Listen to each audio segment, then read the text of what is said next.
Did you know that human habits, even the smallest and unnoticeable, such as drinking a cup of coffee in the morning, have a global impact on your success and prosperity? Breaking the internet with his tips, neuroscientist Andrew Huberman proved that every action programs the human body to achieve goals or vice versa to absolute failure.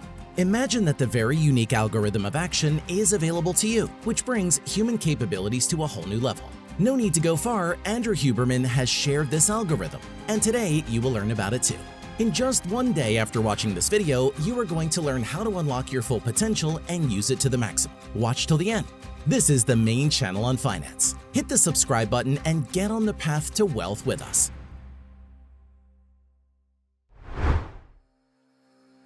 Andrew Huberman has made many important contributions in his career in the field of brain development and plasticity and neuronal repair. In addition to being a full-time professor of neurobiology and ophthalmology at Stanford, Andrew excels at explaining complex science concepts so that ordinary people can understand and use them to improve their lives. Huberman has carefully studied the biological system of the human body, and through his knowledge has been able to derive several critical tips about wealth. Let's talk about them right now.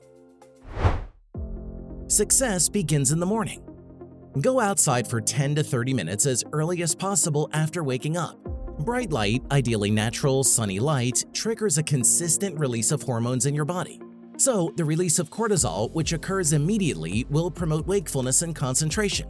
And after 12 to 14 hours, increased production of melatonin, which will have a positive effect on falling asleep quickly and a sound sleep.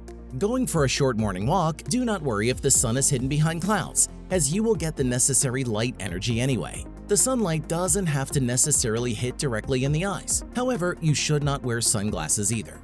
During the day, he suggests getting an extra boost of natural light before the sun goes down. This will adjust the sensitivity of your retina so that artificial light in the evening, such as a computer or phone screen, will not disrupt your sleep patterns. This kind of daily practice can make a person as productive as possible throughout the day, so you will be able to perform the maximum number of tasks and therefore achieve what you want even faster. Strengthen your willpower. During the day, we are faced with various tasks. Some of them are important to perform, but you really do not want to, and some of them are a great pleasure to do. It so happens that our life is often tied to the activities that we do not really want to do, and because of that, most people can't get rich. If you've ever experienced this kind of categorical lack of desire to do certain things, Andrew Huberman knows how to train yourself to deal with it. The moment you need to accomplish something but have absolutely no energy or desire to do it, start literally forcing yourself. Going to the gym, going for a walk, clean your apartment, and vice versa. When you want to do something like taking your phone and scrolling through the socials or eating a pack of chips, never do it. By doing so, you will trigger friction between your limbic system and your forebrain. Later, you won't even notice how even the most difficult tasks that are sure to affect your wealth and success will be easily accomplished. Andrew Huberman says that he himself practices this scheme all the time and recommends that everyone do it regularly. That way, you will achieve phenomenal results. Create negative visualizations. We're all used to the fact that pictures of a beautiful future, concrete, tangible goals are always an important part of achieving success. However, motivation built on fear can be much more effective. Huberman is convinced that we should not rely solely on positive visualizations. Think about the negative consequences if you don't do or do an action. Write them down. Think about the cost of what you didn't do but promised to accomplish. What will happen if you fail? We don't usually think about negativity because it makes us uncomfortable. It's much nicer to draw images of how great everything will be, what changes it will bring to our lives to make our colleagues jealous, etc. That's right, it's easy to fantasize positively. However, the emotional response from negative thoughts can come much faster, and therefore motivate you to change too. Write down all fears and negative consequences. After feeling the discomfort, you will have that unprecedented strength to take you to the next level.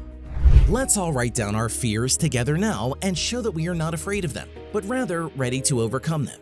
I want to see 1,000 likes on this video from those who want to achieve financial freedom no matter what. Making mistakes will open new horizons. Every mistake teaches us something new. This advice is as old as the world, but not everyone knows how to use it correctly. Yes, we can just sit and wait for a force majeure situation to happen in our lives and we will magically gain tons of knowledge. However, such situations in a person's life simply do not happen, which means that their path to improvement, self-development, and new horizons remains untouched. Along with this practice, you can force yourself to find this path. To do this, you have to start learning something new. Studies show that the right ratio of success to error is 85% to 15%. This means that when we learn, we should set the level of difficulty so that the probability of error is about 15%. According to Huberman, this will actively stimulate the front part of the brain and adapt your whole body to new situations. Act at the right moment. Any human body has a cycle of 90 minutes, when all of our senses are focused on maximum productivity. It's essential how those same 90 minutes begin. In the first 5 to 10 minutes of each cycle, your brain won't respond optimally to what you're trying to do, and that's fine. But it's very important to go through those first 5 to 10 minutes fully focused and tuned in. This way, your brain will begin to get used to the state of deep concentration, and subsequently for the entire 90 minutes, you will learn to quickly and efficiently perform the tasks at hand. Next, it's time to rest. Allocate 20 minutes of your time for this. In this interval, try to disconnect from absolutely all external factors to fully charge your battery. Huberman emphasizes that this time ratio is what makes a person ultra-flexible. Remember when I said that a cup of coffee in the morning affects our success? That's not fiction at all. If you feel unfocused and foggy in the afternoon, caffeine is probably to blame. It's because our body has a molecule called adenosine, which accumulates and tells our neurons that it's time for bed. Normally, this happens just in the evening after you've had an active day. However, drinking a cup of coffee in the morning will stimulate the release of adenosine earlier than your body has planned. Accordingly, a new round of sleepiness and fatigue will set in around lunchtime, thereby blocking your body from making any more progress. Andrew Huberman advises waiting 60 to 90 minutes after waking up before drinking coffee. That way, your body has time to get rid of the adenosine residue from the morning, and you can have a productive and rewarding day. Guys, share in the comments your main goal in life and briefly what will happen if you do not achieve it. Share your thoughts and thus set yourself up to achieve what you want to get. I wish you great success. This is the main channel on finance. Subscribe and get rich.